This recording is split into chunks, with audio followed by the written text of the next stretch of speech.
بسم اللہ الرحمن الرحیم۔ السلام علیکم ورحمۃ اللہ وبرکاتہ۔ ناظرین، میں اسلامک اسکالر چینل سے آپ سب کو خوش آمدید کہتی ہوں۔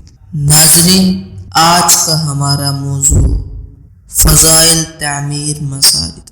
اللہ تبارک و تعالیٰ کا ارشاد گرامی ہے، اللہ کی مسجدیں وہی آباد کرتا ہے جو اللہ پر اور آخرت کے دن پر ایمان لایا اور نماز قائم کی اور زکوٰۃ دی اور اللہ کے سوا کسی سے نہ ڈرا۔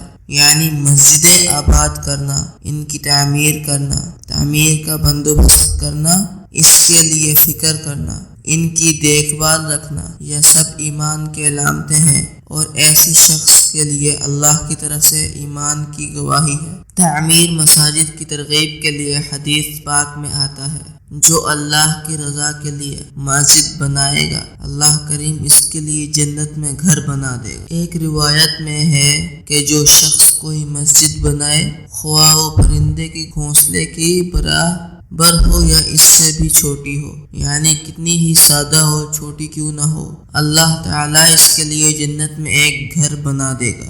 آپ صلی اللہ علیہ وسلم نے مساجد کو جنت کا باغ قرار دیا۔ مسجد جانے والے کو حج و عمرہ کے ثواب کا مستحق قرار دیا۔ تعمیر مسجد کو صدقہ جاریہ فرمایا، مساجد کو اللہ کا گھر فرمایا، مساجد کی ضروریات پوری کرنے پر اجر و ثواب کا اعلان کیا، مسجد کے کاموں کے لیے دوسروں کو متوجہ کیا، مسجد کے پڑوس کو باعث فضیلت قرار دیا، مساجد کو پرہیزگاروں کا ٹھکانہ قرار دیا۔ چند احادیث ملاحظہ ہوں۔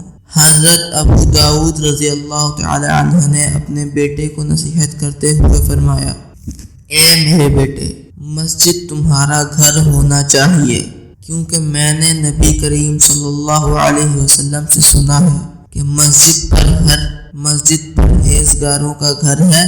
جس کا گھر مسجد ہو، اللہ تعالیٰ اس کی راحت و رحمت اور پل صراط سے جنت کی طرف گزارنے کا ذمہ دار ہے۔ مصنف ابن ابی شیبہ۔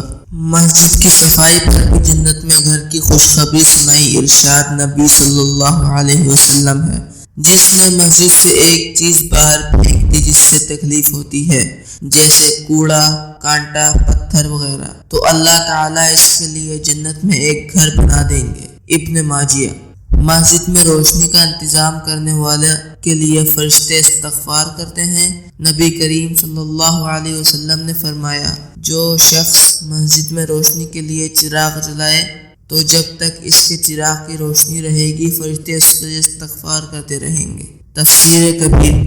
صحابہ کرام میں سے جو صحابی رضی اللہ مسجد کی تعمیر میں جس قدر دلچسپی لیتا نبی کریم صلی اللہ علیہ وسلم ان سے اسی قدر زیادہ خوشی ہوتے۔ حضرت عکرمہ فرماتے ہیں کہ حضرت ابن عباس رضی اللہ تعالی عنہ نے مجھے اور اپنے بیٹے حضرت ابو سعید رضی اللہ تعالی عنہ سے حدیث سننے کے لیے بھیجا۔ وہ حدیث بیان کرتے ہوئے جب مسجد نبی کی تعمیر کا تذکرہ کرنے لگے تو فرمایا، ہم ایک اینٹ اٹھاتے تھے اور حضرت عمار رضی اللہ تعالی دو اینٹیں اٹھا رہے تھے۔ جب آپ صلی اللہ علیہ وسلم نے انہیں دیکھا تو ہزار شفقت و خوشی ان سے مٹی جھاڑنے لگے۔ یہ بخاری ہے۔ ابو ولید سے روایت ہے کہ میں نے حضرت ابن عمر سے مسجد میں ڈلی ہوئی کنکریوں کے بارے میں پوچھا، کون لایا ہے؟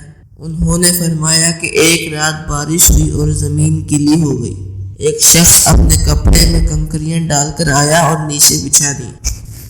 جب حضور صلی اللہ علیہ وسلم نے نماز پڑھی تو فرمایا، کیا ہی اچھا کام کیا ہے اس نے۔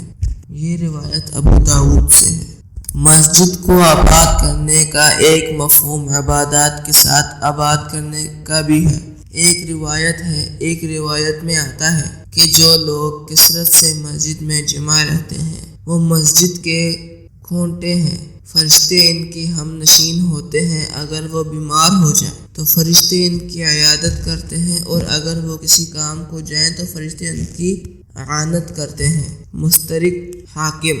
بار بار مسجد جا کر زیادہ سے زیادہ حج و عمرہ کا ثواب حاصل کریں، کیونکہ حدیث پاک میں آتا ہے جو شخص اپنے گھر سے پاک صاف ہو کر فرض نماز ادا کرنے کے لیے نکلا تو اسے حج کرنے والے کے برابر ثواب ملتا ہے، اور جو چاشت کے نماز کے لیے پاک صاف ہو کر مسجد آیا اس کو عمرہ کرنے والے کے برابر ثواب ملتا ہے، بشرطے کا مسجد جانے سے نیت صرف نماز کی ہو۔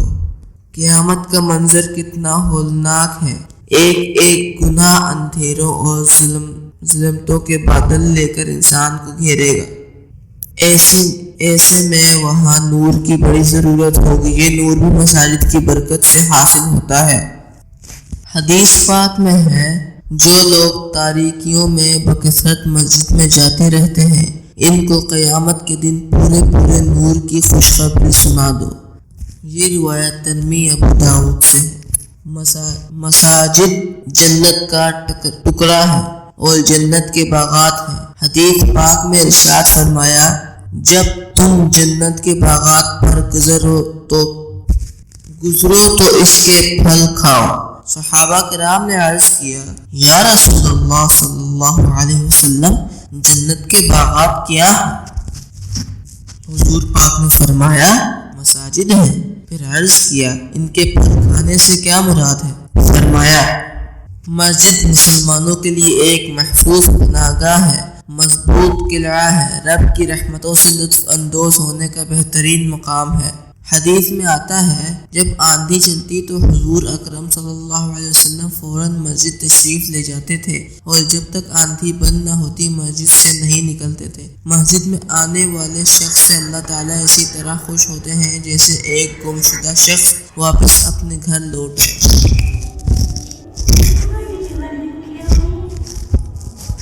مسجد جانے والے اللہ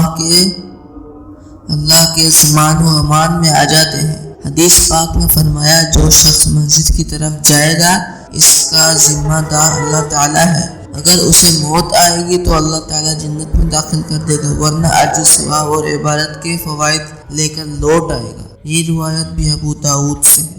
مسجد کو رسول اللہ صلی اللہ علیہ وسلم کے نزدیک سب سے محبوب اور بہتر جگہ قرار دیا ہے۔ حضرت ابو ہریرہ رضی اللہ تعالیٰ عنہ سے روایت ہے کہ رسول صلی اللہ علیہ وسلم نے فرمایا شہروں میں اللہ کے نزدیک سب سے محبوب جگہ ان کی مسجدیں ہیں اور سب سے مقبول جگہ وہاں کے بازار ہیں۔ صحیح مسلم ہے۔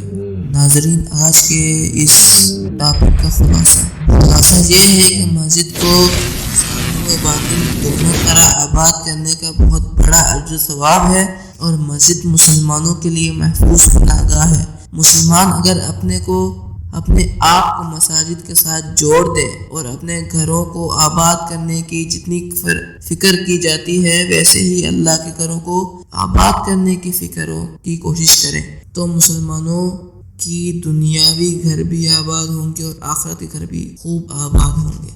اللہ رب العزت ہم مسلمانوں کو مساجد کی اہمیت سمجھنے اور ان کا حق ادا کرنے کی توفیق عطا فرمائے، آمین۔ ناظرین آج کی اگر یہ ویڈیو آپ کو اچھی لگی ہو ہماری تو ہمارے چینل کو سبسکرائب کریں، اس ویڈیو کو زیادہ سے زیادہ لائک شیئر کریں اور بیل آئیکن کو دبانا مت بھولیں جس سے کہ ہمارے ہر سارے نیو ویڈیوز آپ تک پہنچیں۔